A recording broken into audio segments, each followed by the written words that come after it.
suite à une réforme majeure intervenue dans le dispositif de gouvernance qui reconfigure désormais son comité de gestion, le programme Approche communale pour le marché agricole phase 3 ACMA 3 a tenu la première session de son comité de suivi pour le compte de l'année 2025 du 23 au 24 avril dernier à Parakou. Le comité de suivi du programme ACMA 3 a regroupé, comme il est de coutume, divers acteurs pour évaluer les interventions du programme en lien avec ses objectifs globaux et le plan de travail annuel. La dernière rencontre tenue à Parakou visait à présenter l'état de mise en œuvre des différentes recommandations, présenter les résultats de la mise en œuvre du plan de travail, présenter le plan de travail du programme de l'année 2025, organiser une visite de terrain au profit des membres du comité de suivi, recueillir les orientations et les différentes recommandations pour la suite.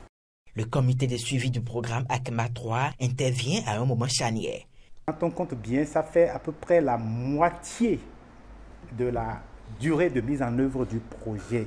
Cela veut dire que notre attention est demandée et requise pour scruter, examiner de façon détachée et indépendante la mise en œuvre du projet.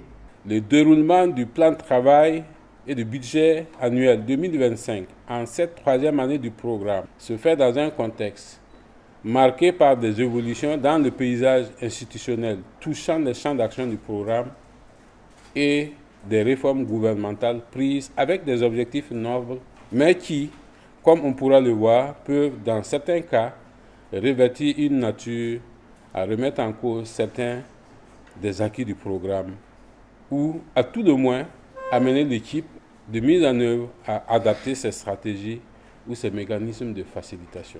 Ainsi, la première journée de l'atelier a permis de passer en revue les résultats générés en 2024 par les différentes interventions du programme dans les départements des collines, du Borgou et de la Donga. On note plus de 3000 événements organisés avec un accent particulier sur la sensibilisation et la formation des acteurs, notamment à travers le partenariat avec les structures d'appui à l'entrepreneuriat SAE. Ces activités ont permis de toucher 74 876 acteurs, dont 38,3% de femmes. Le programme ACMA 3 a faciliter l'accès aux intrants et au crédit pour 6 986 acteurs, dont 2 849 femmes. De même, les pratiques agricoles durables ont progressé avec des milliers d'hectares de terres cultivées de manière éco-efficiente. Face à ces constats, les membres du comité se sont montrés admiratifs du travail accompli par l'équipe du programme au vu des améliorations qu'elle apporte dans les conditions socio-économiques des bénéficiaires du programme.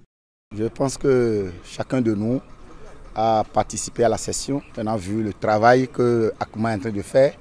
ACMA est en train d'accompagner nos acteurs et on a constaté ça dans leur rapport et je tiens à les féliciter et à demander qu'ils continuent comme ça à nous accompagner.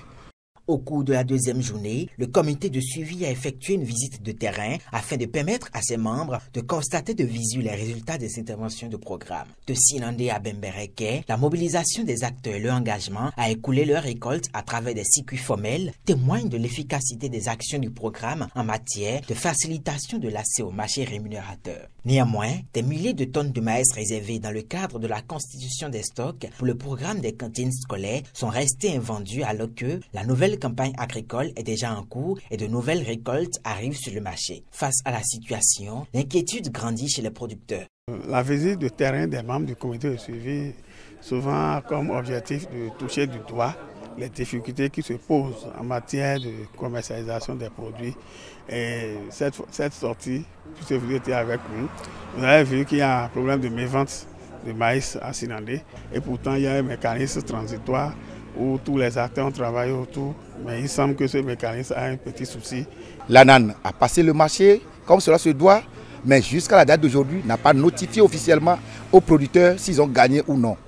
Et les gens ne peuvent même plus aller vendre ailleurs parce que c'est sur le stock qu'ils ont vraiment postulé. Ça pose vraiment un problème. Les regards sont donc tournés vers les autorités afin de faciliter l'accès à des circuits d'écoulement alternatifs pour permettre aux producteurs d'aborder les prochaines campagnes agricoles avec plus de sérénité. Pour le programme ACMA 3, le défi est de taille, à savoir trouver des mécanismes d'adaptation à ses bénéficiaires afin d'atteindre ses ambitions initiales.